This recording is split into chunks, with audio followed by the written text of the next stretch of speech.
Welcome, foolish mortals, back to the channel. We are finally getting around to doing our Disney Plus project for the Secret Society of Second-Born Royals. Which we watched, like, a couple weeks ago. Forever ago. Yeah. We're finally getting around to recording this video. It has been a rough couple of weeks. So really rough. But we're getting around to it now. So, before we get into that, make sure if you are not subscribed to the channel, you hit that subscribe button down below. And also make sure to leave us a like and a comment and let us know what other shows or movies we should watch on Disney Plus. Yeah. So, the first thing that I noticed about Secret Society of Second-Born Royals, and actually, Anna, you were the one that pointed this out to me later, because I couldn't quite put my finger on what it was, is that it's essentially a Disney Channel movie. Oh, yeah. Yeah. Because I was trying to figure out why it had the feel that it did. And it's definitely because it's definitely a Disney Channel movie. Yeah, it's definitely like on par with like Hannah Montana movie and Teen Beach movie and what's some of the other Lemonade Mouth, things like that. That's totally where this falls. Yeah, it's like don't expect it. Like the acting is pretty good. Yeah. But don't expect this to be some this. If you watch this, you will know right off the bat that it would never have been one that they would have put into theaters. No. It would never have been one of those. No. And that was never the intention. Like, yeah. And so, like, I had gone and looked up some of the reviews and stuff, and that's what all of it was talking about was, this is like, it was talking about, it essentially has like a 50-50 split on both scores. Both critics and audience scores are around 50%, last I looked, a couple weeks ago. And a lot of the complaints was like, that it essentially was they were expecting it to be some like great fantastic, like blockbuster movie that would go to theater, and they got this, and it was like, well, no, that would... if it was going to be some blockbuster movie, you would have saw a lot more hype about it. Like, they would have been advertising it for months instead of 2 weeks beforehand is when we saw it. Something like that. Yeah, I wasn't expecting anything outrageously great or anything like that. So. No. But with that being said, it was actually really good. I really liked that movie. Yeah, I liked it too. I thought it was a lot of fun. Yeah, it was good. It's an interesting take on like what happens to other people in the royal family. Yeah, because the firstborn is one that gets the throne. They become the king or queen, but there's still a second-born royal. Yeah. And maybe even a third or fourth-born royal or something like that. So it's like, what happens to the second-born royals? Because they don't get the power of being king. So like, what do they get? And like, it's just all about that. It's like, well, they get superpowers. Yeah, they still get power. It's just different kind. Yeah, it was just an interesting take on like what else happens, which is because I didn't really like watch a lot of the trailer or anything about what this was going to be. I didn't either. I just kind of saw like the preview, like a little snippet previews, like on TikTok. Yeah. And that's all I had to go off of.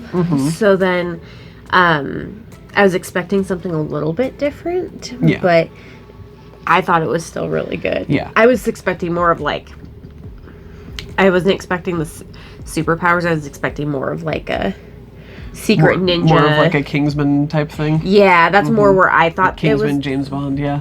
That's where I thought it was going, but... Yeah, I mean, Secret Society of Second... Yeah. That's where I thought it was going, but I think it was still good, even given the superpower thing. Yeah. So... And yeah, I thought it was just a really interesting take on it. That's what I told one of the people that I work with.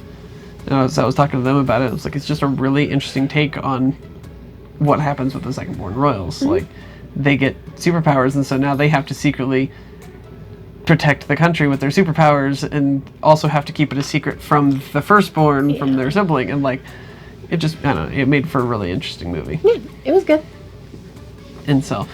And because it's essentially a Disney Channel movie, it's also really good for kids. Yep, definitely. Like, yeah, this is something to watch with your kids. Probably about 5 years old is when they would probably start to show interest in something like this. Yeah, maybe a little bit older, just because the age group for in the movie is a little bit older. Yeah, it seems like they're probably 12, 13, something like that. And it does have a couple of not like hard subjects, but almost touchy subjects. more difficult subjects. Yeah. And so maybe just a smidge older would be like elementary school and older. But if you're the type of parent who lets your kids watch the Avengers movies, then this will be fine. Yeah, that's not... Well, I just think that there's maybe more action in the Avengers movies to distract from some of the harder subjects, whereas I think that's the main plot line of this, is the loss of her father and stuff. I don't know. Not necessarily. But... I mean, if you watch Avengers, if you let them watch Avengers Endgame, which is all about how everybody is dead. That one's... Yeah, you're right. But yeah, so I would definitely recommend this movie. Like, it is really fun to watch. Like, but again, don't go into it expecting it to be this amazing movie, blockbuster status. Movie. It's a Disney Channel movie. Yeah, and it's coming at a time when I think it was right after this movie came out that I saw an announcement, kind of not necessarily an announcement, but like just information from Disney that was essentially saying that Disney is trying to do away with how they decide what movies are going to theaters and stuff like that, because they'll essentially, what happens right now is they'll come up with this idea, or they'll sit down at like a table or something, they go, okay, we need a blockbuster movie to put in theaters, and they sit down and try to make up a concept for that, or they sit down and say, we need a new Disney Channel movie, and they try to think of that. Whereas instead they're just going to go, hey, we have this movie idea or this movie idea, and they go and make that idea, and then just essentially however it turns out, then they decide that that's where they're going to put it. If it's going to be good enough to be in, if it warrants being a theater in the theaters, or a straight to Disney Plus, which is essentially the new Disney Channel now. Yeah.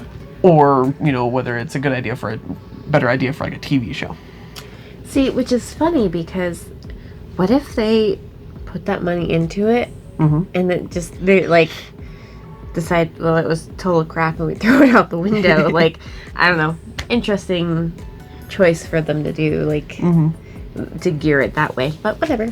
Well, and that's their money, not mine. Essentially, it's that they don't necessarily like produce and everything. They'll come up with the story and everything like that, and and they'll sit down and storyboard it. And before they even probably before they even cast anybody in the roles, then is probably when they'll decide where it's going, because that will also just determine what casting they're going to do. Well, yeah. Are they going to try to get Chris Evans and stuff like that again, or are they going to get more of the actors that they use in this one? I was going to say, yeah, because they're not going to put like those big name, incredibly expensive actors in a Disney Channel movie. they would show up as a cameo if they did. It would be like a little. They would be like the taxi driver that you see for 10 seconds or something like that. Yeah, because 10 seconds is $10 million.